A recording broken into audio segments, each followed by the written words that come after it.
اللہ اکبر کہہ کر کے آپ نے ہاتھ باندھا، نماز آپ شروع کرنے جا رہے ہیں۔ اللہ کے نبی فرماتے ہیں صلو کما رأیتمونی اصلی، نماز ویسے پڑھو جیسے اپنے نبی کو تم نے نماز پڑھتے ہوئے دیکھا ہے۔ جیسا طریقہ نبی کا تھا نماز کا، ویسے ہی طریقے پر ہمیں نماز پڑھنی ہے۔ اللہ کے رسول جب نماز پڑھتے تھے سینے پر ہاتھ باندھتے تھے، سب سے پہلے دعائے ثنا پڑھتے تھے، اللہم باعث بینی پڑھتے تھے، اعوذ باللہ پڑھتے تھے، بسم اللہ پڑھتے تھے، سورہ فاتحہ پڑھتے تھے۔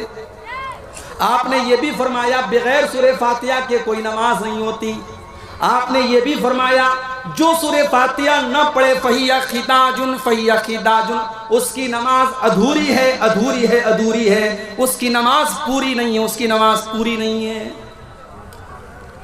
اس کے بعد اللہ کے نبی کوئی اور سورت پڑھتے، پھر آپ رکوع میں جاتے اور رکوع میں جانے کے پہلے آپ رفع یدین کرتے، اپنے دونوں ہاتھوں کو اٹھاتے کندھے تک۔ رکوع میں جب آپ جاتے آپ کی پیٹھ اور آپ کا سر بالکل برابر ہوتا اور اطمینان سے آپ رکوع کرتے اور اپنے دونوں ہاتھوں سے اپنے گھٹنے کو مضبوطی سے پکڑ کر کے آپ رکوع کرتے۔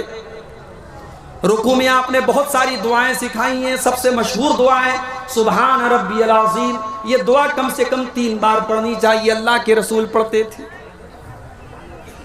رکوع سے اٹھنے کے بعد آپ سیدھے کھڑے ہوتے، رفع یدین کرتے، اپنے ہاتھوں کو کندھے تک اٹھاتے، سمیع اللہ لمن حمیدہ کہتے، ربنا ولک الحمد حمدا کثیرا طیبا مبارکا فی پڑھتے، آپ اطمینان سے کھڑے رہتے۔ اس کے بعد آپ سجدہ کرتے اور سجدے میں جاتے وقت پہلے اپنے ہاتھوں کو زمین پر رکھتے، پھر اپنے گھٹنے کو بعد میں رکھتے۔ سجدے میں کم سے کم 7 چیزیں زمین کے اوپر اللہ کے پیارے نبی رکھتے تھے۔ اپنی پیشانی کو زمین پر رکھتے تھے، اپنی ناک کو زمین پر رکھتے تھے، پیشانی اور ناک دونوں کو ایک مانتے تھے آپ، دونوں ہاتھوں کو زمین پر رکھتے، دونوں گھٹنوں کو زمین پر رکھتے اور دونوں پیروں کو بھی زمین پر رکھتے اور پیروں کی انگلیوں کو موڑ کر کے ان کا رخ قبلہ کی طرف کر لیتے اور آپ اطمینان سے سجدہ کرتے۔ سجدے میں آپ نے کہنیوں کو زمین پر بچھانے سے منع کیا اور آپ نے فرمایا کتے کی طرح اپنے ہاتھوں کو سجدے میں زمین پر بچھا کر کے سجدہ نہ کرو۔ مرد کا بھی یہی طریقہ ہے، عورت کا بھی یہی طریقہ ہے۔ عورت بھی سجدہ ایسے ہی کرے گی جیسے مرد کرتا تھا۔ کوئی بھی صحیح حدیث ایسی نہیں کہ مرد کا سجدہ کرنے کا طریقہ الگ اور عورت کا طریقہ الگ ہے، دونوں کا طریقہ سیم ہوگا، دونوں کا طریقہ ایک ہوگا۔ سجدے میں آپ الگ الگ دعائیں پڑھتے تھے، سبحان ربی العالی بھی پڑھتے تھے، سبوح قدوس رب الملائکۃ بھی پڑھتے تھے، اور بھی دعائیں آپ پڑھتے تھے کم سے کم 3 بار۔ سجدے سے اٹھنے کے بعد اطمینان سے آپ بیٹھ جاتے تھے، اللہم اغفر لی ورحمنی واہدنی وعافنی ورزقنی، یہ دعا آپ پڑھتے تھے، پھر دوسرا سجدہ کرتے تھے۔ دوسرا سجدہ کرنے کے بعد اطمینان سے آپ بیٹھے رہتے تھے اور پھر اٹھ کر کے آپ دوسری رکعت کے لیے آپ اٹھتے تھے اور جیسے آپ نے پہلی رکعت پڑھی تھی آپ دوسری رکعت پڑھتے تھے۔ اگر وہ نماز 3 رکعت والی یا 4 رکعت والی ہوتی تھی، اللہ کے پیارے نبی 2 رکعت پڑھنے کے بعد التحیات پڑھتے تھے، اور التحیات میں جو حدیث سے جو چیزیں ثابت ہیں کہ التحیات کے شروع سے لے کر کے سلام پھیرنے تک آپ اپنی انگلی کو اٹھائے رہتے تھے۔ یہ ہمارے بہت سارے بھائیوں نے جو طریقہ بنا لیا ہے کہ اشہد اللہ کے اوپر اٹھاتے ہیں اور الا اللہ کے اوپر انگلی کو نیچے کر دیتے ہیں، معاف کیجئے یہ حدیث سے ثابت نہیں ہے۔ پورے تشہد میں التحیات آپ نے جب سے شروع کی ہے، سلام پھیرنے کے ٹائم تک آپ کی انگلی ایسے اٹھی رہے گی۔ بیچ بیچ میں آپ تھوڑا تھوڑا انگلی کو حرکت دیں گے، جب درود شریف پڑھیں گے تب آپ حرکت دیں گے، درود شریف کے بعد کی دعائیں جب آپ پڑھیں گے تب آپ حرکت دیں گے۔ یہ حرکت دینا بھی اللہ کے رسول صلی اللہ علیہ وسلم سے ثابت ہے۔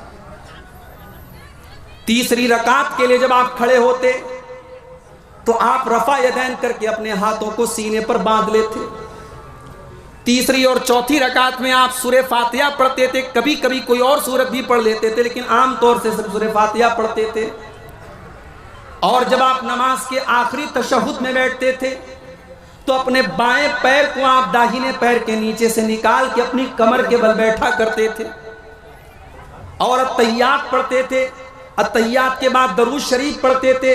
درود شریف کے بعد آپ مختلف دعائیں پڑھتے تھے. اللہم انی ظلمت نفسی والی دعا بھی پڑھتے تھے.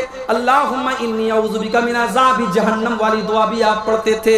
اس کے بعد آپ السلام علیکم ورحمۃ اللہ، السلام علیکم ورحمۃ اللہ، داہنے اور بائیں طرف آپ سلام کرتے. یہ ہے اللہ کے رسول کی نماز کا طریقہ. اب کوئی اگر یہ کہتا ہے مولوی صاحب آپ نے طریقہ تو بتا دیا لیکن ہم تو اسی طریقے پر نماز پڑھیں گے جو باپ دادا سے ہم دیکھتے چلے آئے تھے. معاف کرنا میرے بھائی، اللہ تعالیٰ کے آپ سے یہ نہیں پوچھا جائے گا آپ کے باپ دادا کیسے نماز پڑھتے تھے. اللہ تعالیٰ کے یہاں یہ پوچھا جائے گا آپ کی نماز رسول کے طریقے کے مطابق تھی کہ نہیں تھی.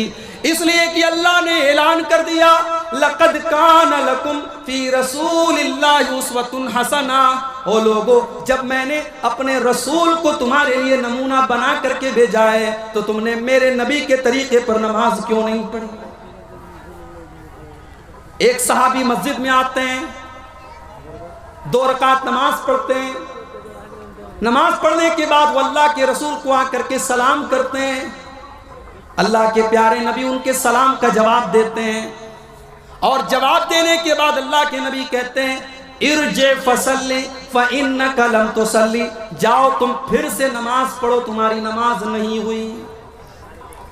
صحابی پھر سے آتے ہیں، پھر سے 2 رکعت نماز پڑھتے ہیں، پھر آ کر کے اللہ کے رسول کو سلام کا جواب دیتے ہیں. اللہ کے رسول صلی اللہ علیہ وسلم سلام کا جواب دیتے ہیں اور کہتے ہیں جاؤ پھر سے نماز پڑھو، تم نے نماز نہیں پڑھی. جب 3 بار ایسا ہو جاتا ہے صحابی اللہ کے نبی سے کہتے ہیں کہ اللہ کے نبی آپ ہی بتا دیجئے کہ نماز کیسے پڑھی جائے. اللہ کے پیارے نبی اپنے صحابی کو سمجھاتے ہیں جب تم نماز کے لیے کھڑے ہوا کرو تو اطمینان سے کھڑے ہو جاؤ، جلدی بازی میں نماز نہ پڑھو، اطمینان سے نماز پڑھو. سورہ فاتحہ پڑھو، کوئی سورت پڑھو، پھر اطمینان سے رکوع کرو، پھر اطمینان سے رکوع کے بعد کھڑے ہو جاؤ. تمہاری نماز میں سکون ہونا چاہیے، اطمینان ہونا چاہیے. جلد بازی والی نماز اگر تم نے پڑھی تو تمہاری نماز اللہ تعالیٰ کیا مانی نہیں جائے گی. میرے بھائیوں، اپنی نمازوں کا جائزہ ہم اور آپ لے لیں کہ ہماری نمازیں اللہ کے رسول کے طریقے کے مطابق ہیں کیا.